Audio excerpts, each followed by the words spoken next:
For the guy that's struggling right now, um, what are your top 3 things that someone that's listening to this, because we know it's happening everywhere. Someone's gonna listen to this and they have this issue, and it's a secret right now.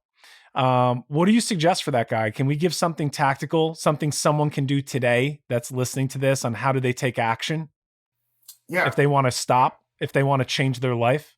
yeah, and I think I shared it multiple times throughout my story here, but kind of bringing it, to like actionable steps. Start with making a decision, right? Like make a true committed decision, not one that you think it would be a good idea to get out of this, not one that I hope I'm going to be able to overcome this, not one that if I can find the right way out of it, or not one that if when my life gets to this point, I'll stop doing this. Make a decision commitment today that you are willing to do whatever it takes to get this out of your life. Start from there, but also understand that it's not going to be easy. And I'm not saying that it should be.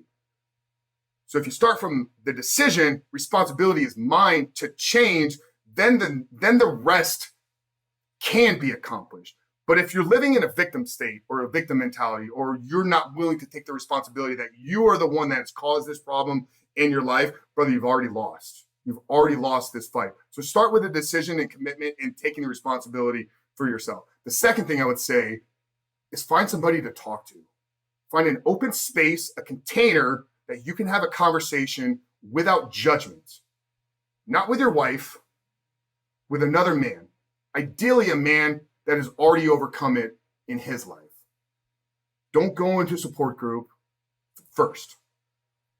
Find a man that inspires you. Find a man that has the life that you want to live, and have the conversation from there.